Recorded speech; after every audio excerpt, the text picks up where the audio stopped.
Have you ever wondered if there is truly an effortless path to liberation from suffering? Could one simple practice really carry you across the vast ocean of birth and death? Hello everyone, welcome back to my channel.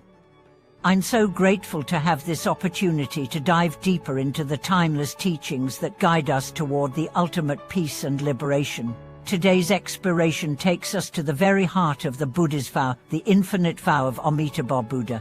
This vow, formed countless eons ago, promises to guide all sentient beings, no matter how deluded or lost, into the pure land of bliss and enlightenment.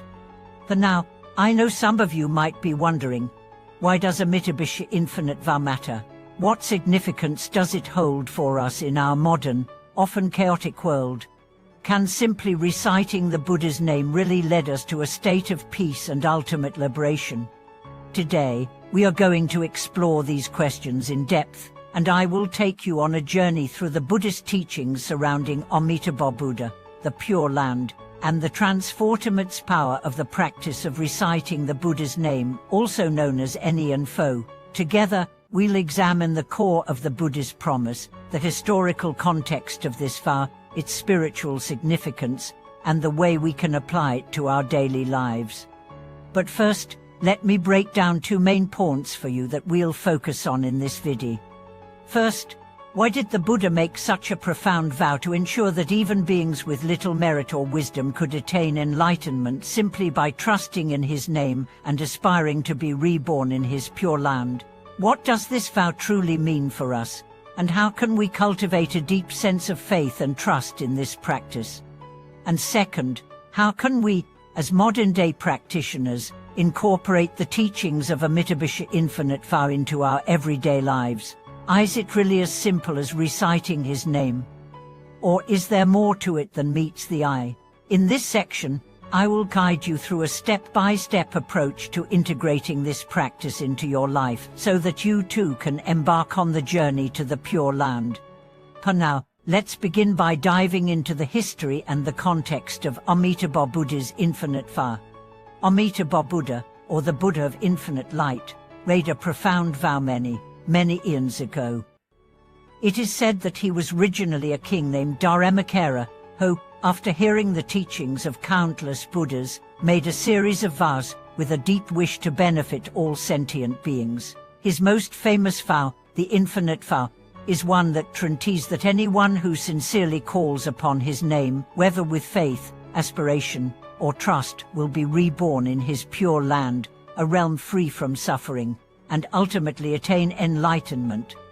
This vow is not just a promise of refuge, it is a radical teaching that challenges everything we think we know about spiritual practice. You see, traditionally in many Buddhist paths, attaining enlightenment is thought to require great wisdom, immense merit, and years of intense meditation practice.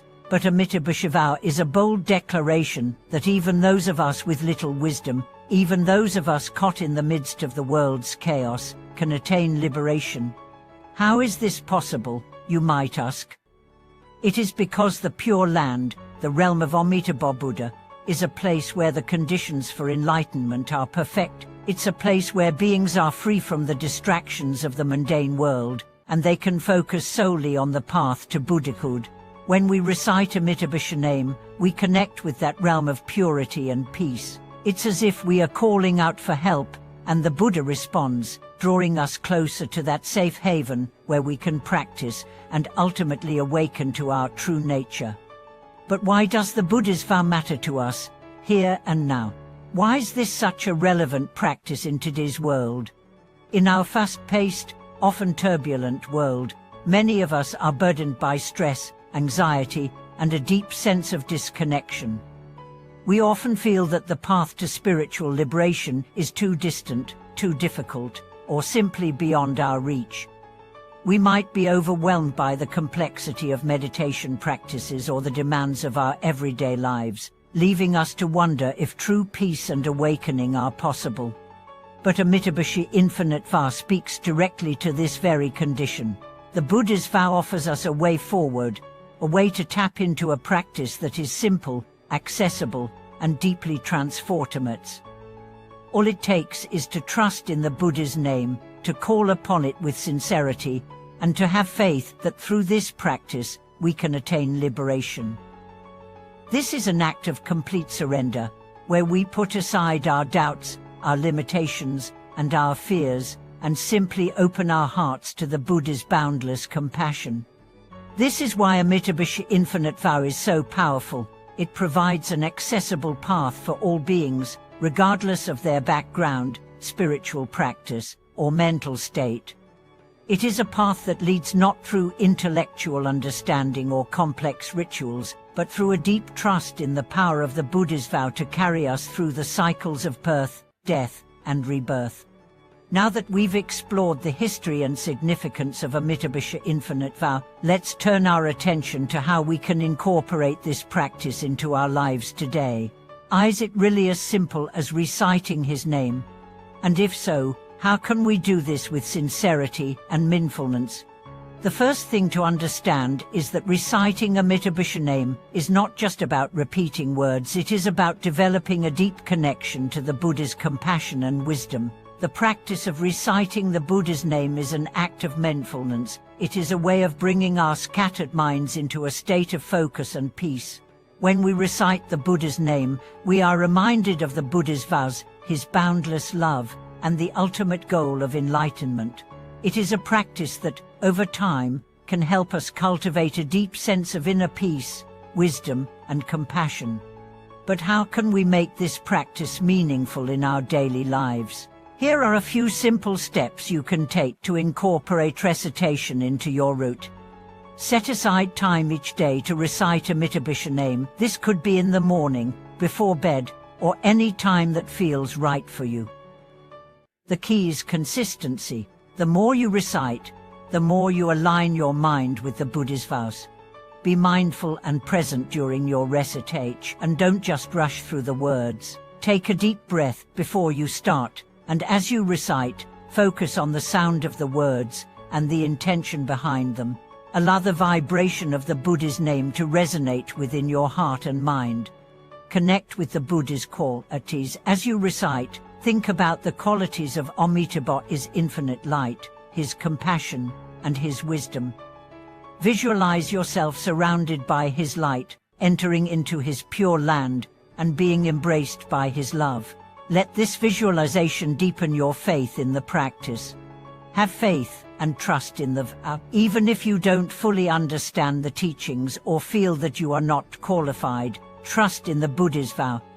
His promise is unconditional. Through your practice, you are invited into a realm of peace and awakening.